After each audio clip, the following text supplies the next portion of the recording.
Hi again, and welcome to High Holiday Highlights, Part 17. We are going to look at the second of the three special Mussaf themes. In the last segment, we spoke about the verses of Malchuyot, stressing the idea of God as sovereign of the world, as opposed to any human ruler. Today, we're going to focus on the section Zichronot, which comes from the word zecher, which is to remember. The idea of remembering is one of those running themes throughout the holiday, and that again calls attention to the beauty and the richness and the wonderful design of our liturgy, knowing that these themes are repeated in various ways throughout the entire liturgy. So here we have verses and meditations which highlights a God who remembers our people, and there is a wonderful reassurance in knowing that particular fact. If you recall, the Torah reading, remembrance was a major theme, both in terms of Sarah being able to give birth to a child, as well as thinking about remembering Abraham and Isaac and not ever allowing a human sacrifice. The Haftorah for the first day is also the idea of remembering Hannah and enabling her to give birth to a child. And the second day Haftorah also remembering the Jewish people even when they live in exile, even when they have abandoned or when they've lapsed into despair because they're no longer in the homeland. Here's the idea of hope. Don't worry, you will be remembered and you will return. So this idea of remembering is a constant. And we also refer to Rosh Hashanah as Yom HaZikaron. It's the day of memory, the day of remembering.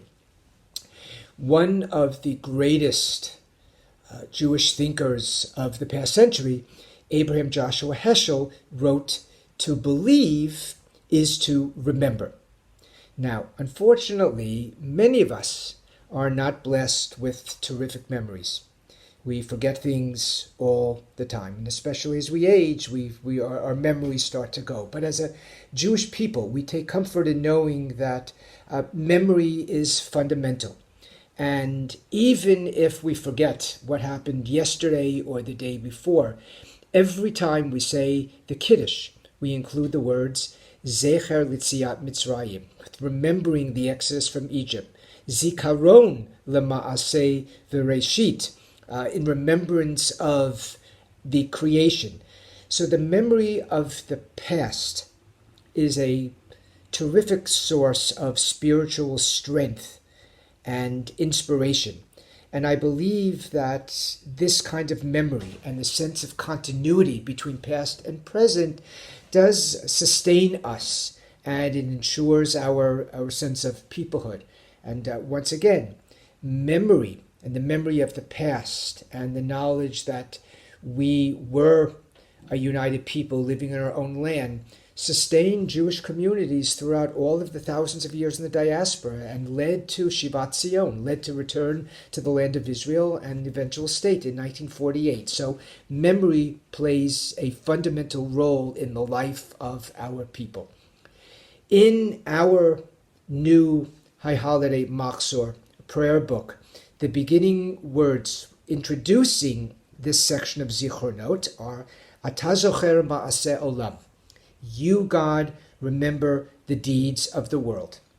And in the Zichronot verses themselves, there is a reference to Noah. God remembering Noah, remembering the flood and the promise to sustain and uphold and honor life from that time forth. We also have a reference to God having remembered our enslavement in Egypt.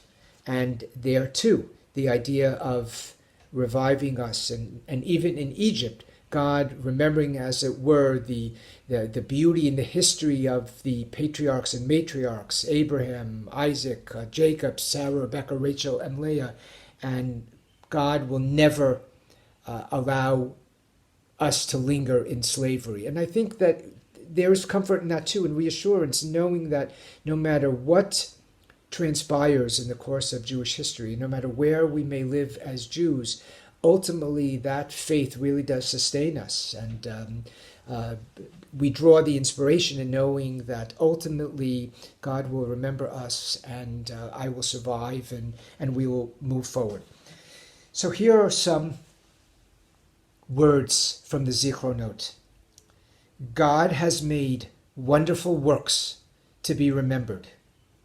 Here it is not God doing the remembering, but we remember. We think about all of the beauty of creation, all the magnificent elements of nature, and we associate them with God, and we remember them, we think about them, and it reminds us of how beauty this world is. And then there is a reference, as I mentioned before, because it's connected to the second day Haftorah, a reference to our exile, our living in Babylonia, and God remembering God's children, often symbolized by the word Ephraim.